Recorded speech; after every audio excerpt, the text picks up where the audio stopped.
Samsung A5 16 A510F এই ফোনটি pattern lock আছে এবং এফআরপি আছে।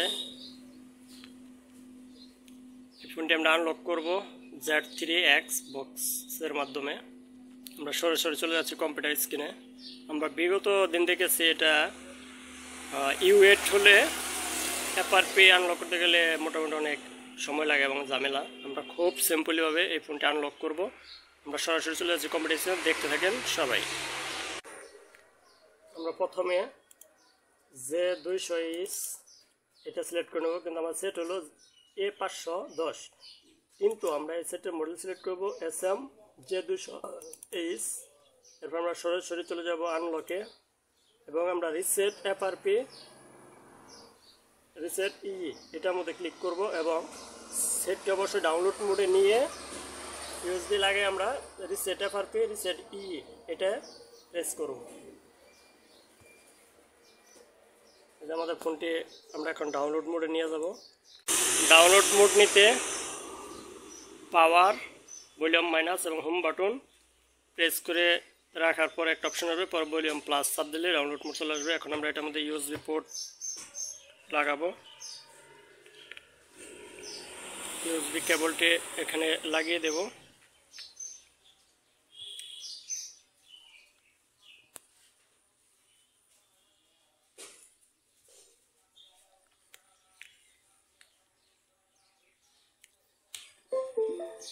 ইউএসবি পোর্টটা লাগাইলাম। এখন আমরা জাস্ট এফআরপি রিসেট এটা ক্লিক করব। আমাদের ওখানে এফআরপি রিসেট হয়ে গেছে। এখন আমরা দেখব আমাদের ফোনটা আনলক হলো কিনা।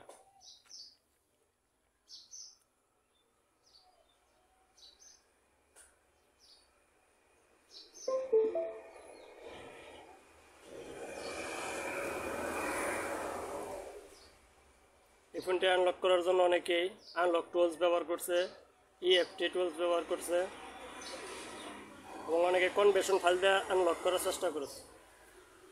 আমরা খুব সিম্পলি Z3X প্রো বক্সের মাধ্যমে খুব সহজেই ফ্রিতে এই আনলকটি করে নিলাম। আমাদের কিছুক্ষণ অপেক্ষা করতে হবে।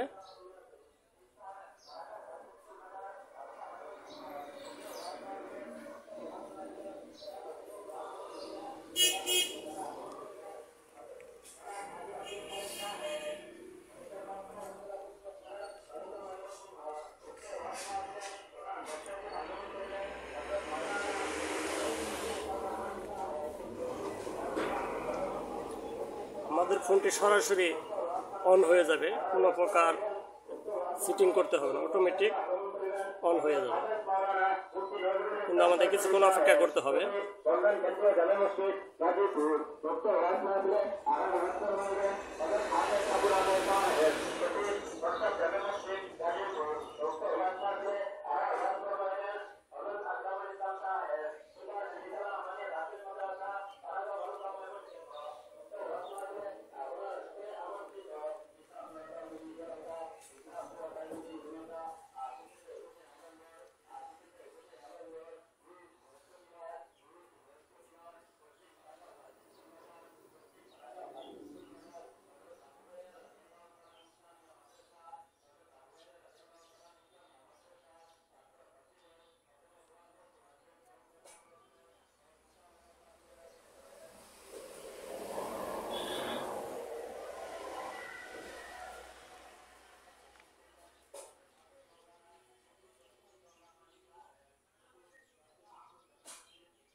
এই দেখছেন আমাদের ফোনটি অটোমেটিক অন হয়ে গেছে, আমাদের কোনো প্রকার সেটিং করতে হয়নি।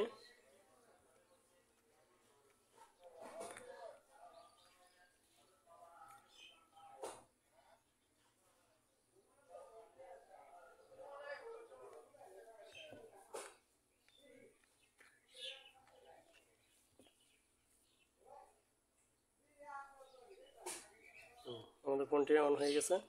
এখন আমরা এটা সেটিং থেকে একটা রিসেট করে নেব, তাহলে আমাদের ফোনটি আর কোনো প্রকার লক বা কোনো প্রকার সমস্যা থাকবে না। ধন্যবাদ সবাইকে। যদি আমাদের ভিডিওটি ভালো লাগে অবশ্যই শেয়ার করবেন এবং চ্যানেলটি সাবস্ক্রাইব করে রাখবেন এরকম সিম্পলি কিছু কাজ দেখানোর জন্য।